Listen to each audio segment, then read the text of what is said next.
지금은 새벽 기도의 시간입니다. 온라인으로 드려지는 새벽 기도회에 경건한 마음으로 주님께 나아갑니다.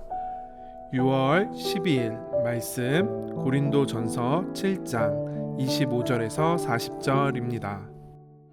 처녀에 대하여는 내가 주께 받은 계명이 없으되 주의 자비하심을 받아서 충성스러운 자가 된 내가 의견을 말하노니 내 생각에는 이것이 좋으니 곧 임박한 환난으로 말미암아 사람이 그냥 지내는 것이 좋으니라. 내가 아내에게 매였느냐 노이기를 구하지 말며 아내에게서 노였느냐 아내를 구하지 말라. 그러나 장가가도 죄 짓는 것이 아니요 처녀가 시집가도 죄 짓는 것이 아니로되 이런 이들은 육신의 고난이 있으리니 나는 너희를 아끼노라. 형제들아 내가 이 말을 하노니 그때가 단축하여진 고로 이후부터 안에 있는 자들은 없는 자같이 하며 우는 자들은 울지 않는 자같이 하며 기쁜 자들은 기쁘지 않은 자같이 하며 매매하는 자들은 없는 자같이 하며 세상 물건을 쓰는 자들은 다 쓰지 못하는 자같이 하라. 이 세상의 외형은 지나감이니라. 너희가 염려 없기를 원하노라.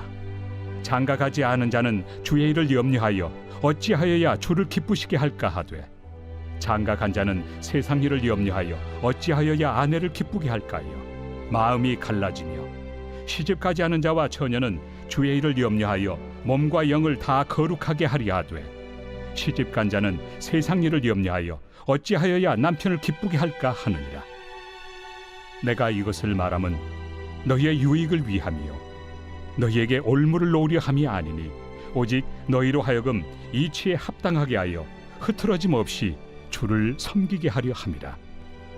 그러므로 만일 누가 자기의 약혼에 대한 행동이 합당하지 못한 줄로 생각할 때 그 약혼의 홍기도 지나고 그같이 할 필요가 있거든 원하는 대로 하라. 그것은 죄 짓는 것이 아니니 그들로 결혼하게 하라. 그러나 그가 마음을 정하고 또 부득이한 일도 없고 자기 뜻대로 할 권리가 있어서 그 약혼녀를 그대로 두기로 하여도 잘하는 것이니라. 그러므로 결혼하는 자도 잘하거니와 결혼하지 아니하는 자는 더 잘하는 것이니라.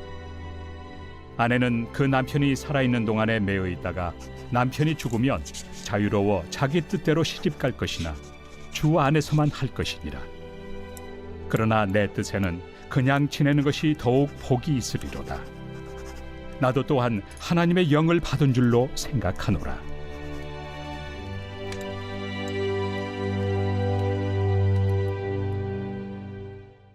오늘 하루 말씀으로 시작하시는 커맨시 교회 모든 성도님들을 축복합니다. 바울의 고린도 전서는 교회 안팎의 복잡한 문제들을 다루는 편지입니다. 1장부터 6장까지는 분쟁, 음행, 소송 문제를 다루었고 7장에 들어서면서 바울은 고린도 교인들이 직접 보내온 질문들에 답하기 시작합니다.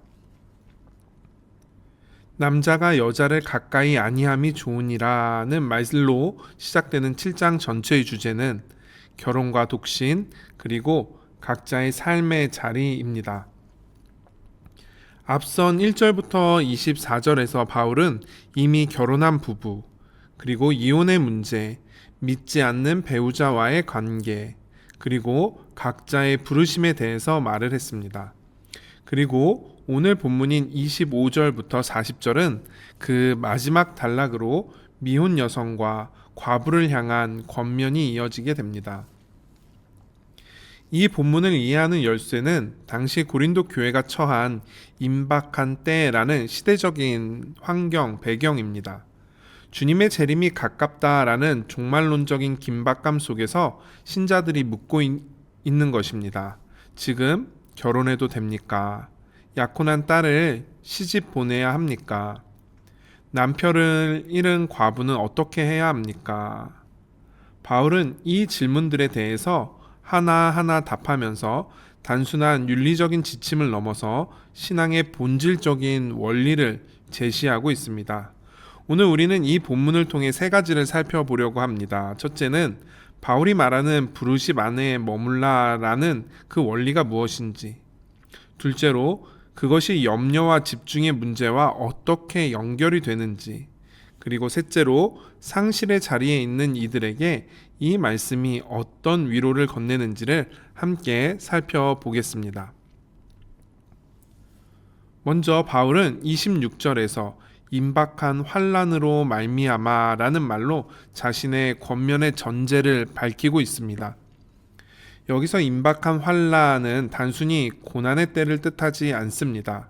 31절에 보게 되면 세상의 외형이 지나간다라는 표현이 나오는데, 이는 물질적인 세계가 멸망한다라는 뜻도 있고, 또 그것을 넘어서 우리가 지금 보고 있는 세상의 질서, 시스템, 가치관, 유행, 그리고 인생의 구조와 같은 것들이 변하게 될 것을 의미하고 있습니다.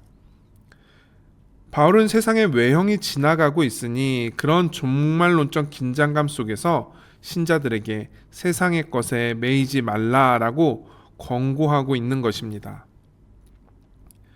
바울은 결혼 자체를 죄라고 이야기하지 않습니다. 오히려 28절에 보게 되면 결혼에도 죄를 짓는 것이 아니다라고 분명하게 말을 하고 있습니다. 그러나 바울의 진짜 관심은 다른 곳에 있었습니다. 32절에서 34절에 걸쳐서 그는 이렇게 이야기합니다. 장가가지 않은 자는 주의 일을 염려하여 어찌하여야 주를 기쁘시게 할까 하되, 장가간 자는 세상 일을 염려하여 어찌하여야 아내를 기쁘게 할까 하느니라. 이것은 결혼을 앞두거나 가정을 이룬 성도들이 주님을 섬기는 일에 있어서 겪게 되는 현실적인 마음의 갈등과 우선순위의 문제를 다루고 있습니다. 바울은 결혼이라는 제도가 가진 특징을 주님의 일을 향한 집중력이라는 관점에서 분석합니다. 바울이 보기에 미혼인 성도는 주님의 일을 전적으로 염려하며 자신의 마음을 오로지 하나님께로 향하게 할 수 있는 자유와 기회를 가지고 있습니다. 그런데 결혼한 성도는 배우자를 기쁘게 하려는 마음과 주님을 기쁘시게 하려는 그 마음 사이에서 필연적으로 시선이 분산되는 경험을 하게 된다라는 것입니다. 이는 결혼이 악하기 때문이 아니라 배우자를 사랑하고 가정을 돌보는 것이 성도에게 주어진 아주 거룩하고도 무거운 책임이기 때문에 발생하는 아주 자연스러운 현상입니다. 바울은 이 지점을 지적하면서 결혼한 성도들이 배우자를 사랑하되 그것이 주님을 향한 헌신을 대체하지 않도록 주의하라라고 당부하고 있는 것입니다. 즉, 이 말씀은 우리가 처한 상황이 어떠하든지 가령 결혼을 했든 독신이든 중요한 것은 내가 지금 누구를 기쁘게 하기 위해 마음을 쓰고 있는가라는 점을 잊지 말라는 경고이자 초대입니다. 바울은 우리가 세상의 일과 주님의 일 사이에서 균형을 잃지 않고 우리의 마음이 온전히 주님을 향한 거룩한 헌신으로 유지되기를 간절히 바라고 있는 것입니다. 바울은 7장 전체를 통해 한 가지 신앙의 원리를 반복해서 가르치고 있습니다. 그것은 바로 각자 하나님께로부터 받은 은사대로 부르심을 받은 자리에서 충성하라는 것입니다. 앞 단락에서는 독신도 은사요, 결혼도 은사라고 하며 어느 것이 더 거룩한가가 아니라 하나님이 나를 어디에 세우셨는가를 분별하고 그 자리에서 충성하라라고 가르치죠. 이 가르침이 33절 이후에도 동일하게 적용될 수 있을 것 같습니다. 오늘 본문에서 바울이 가장 경계하는 것은 세상에 매이는 것입니다. 그는 33절과 34절에서 세상 일을 염려하여 라는 표현을 반복합니다. 한국어로는 염려라고 번역이 되어 있지만 원어로 보게 되면 마음이 여러 곳으로 분열되는 상태를 가리킵니다. 마음이 쪼개져 이것저것 사이에서 갈팡질팡하는 상태입니다. 이후 바울이 독신을 권장하는 것처럼 보이기도 하지만 이것은 당시 상황에서 독신이 더 많은 영적인 집중을 가능하게 했기 때문이지 결혼이 열등하기 때문은 아닙니다. 바울이 전하고자 하는 핵심은 삶의 형태가 아니라 마음의 방향이었습니다. 어느 자리에 있든 마음이 무엇을 향해 모아져 있는가? 우리가 주님을 향해 우리의 마음이 모아져 있는가? 아니면 세상 일에 분열되어 있는가가 문제라는 것입니다. 그런 의미에서 우리는 이 새벽 다시 한번 우리의 마음의 방향을 점검할 수 있습니다. 오늘 하루를 시작하면서 내 마음은 어디를 향해 있습니까? 해결해야 할 문제들, 걱정거리들, 인간관계의 복잡함 속에서 우리의 마음이 분열되어 있지는 않습니까? 그런 우리에게 오늘 바울은 이렇게 말할 것입니다. 염려를 주께 드리고 마음을 다시 주님께 집중하라. 본문의 마지막 부분인 39절과 40절은 과부를 향한 말씀입니다. 바울은 남편이 죽으면 아내는 자유하여 누구와 결혼하든 죄가 아니다 라고 말을 하면서도 주 안에서만이라는 단 하나의 조건을 붙이고 있습니다. 그리고 40절에서 덧붙이죠. 그러나 내 뜻에는 그냥 지내는 것이 더 복이 있으리로다. 이것은 상실 이후의 삶을 살아가는 이들에게 주는 깊은 위로이기도 합니다. 바울은 과부에게 재혼을 강요하지도 금지하지도 않습니다. 그는 그 자리에서도 하나님의 뜻을 분별하며 자유롭게 설 수 있다라고 이야기하는 것 같습니다. 그리고 이것은 모든 상실과 변화의 자리에 있는 사람들에게 동일하게 적용되는 말씀입니다. 환경이 달라졌어도 내가 서 있어야 할 기준은 여전히 주 안에서인 것입니다. 이제 말씀을 맺어보겠습니다. 고린도전서 7장 25절부터 40절까지의 말씀은 결혼과 독신에 대한 실용적인 지침이죠. 근데 저는 그 전에 종말론적인 긴장감 앞에서 하나님의 부르심에 집중하며 살라라는 의미를 여러분들과 함께 나누고 싶습니다. 우리 각자는 서로 다른 그런 삶의 자리에 있습니다. 어떤 분은 결혼하여 가정을 이루고 있고 어떤 분은 홀로 살아가고 있습니다. 어떤 분은 직장에서, 어떤 분은 가정에서, 어떤 분은 사역의 현장에서 하루를 시작합니다. 바울의 권면은 그 모든 자리를 향해 이렇게 이야기하고 있는 것입니다. 지금 당신이 있는 그 자리가 하나님의 부르심의 자리입니다. 그러니 오직 주님께만 집중하며 살아가십시오. 이 새벽 우리가 드리는 기도와 예배가 바로 그 집중의 시작인 줄로 믿습니다.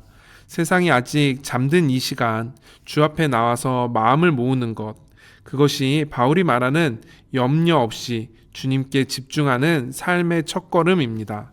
오늘 하루도 하나님께서 세우신 그 자리에서 주님을 기쁘시게 하는 삶을 살아가시기를 주님의 이름으로 간절히 축복합니다. 다 함께 기도하겠습니다. 하나님 아버지, 오늘 이 새벽에 이 말씀 앞에 서게 하심을 감사드립니다. 우리는 날마다 많은 일들과 관계들 사이에서 마음이 쪼개지고 흔들릴 때가 많이 있습니다.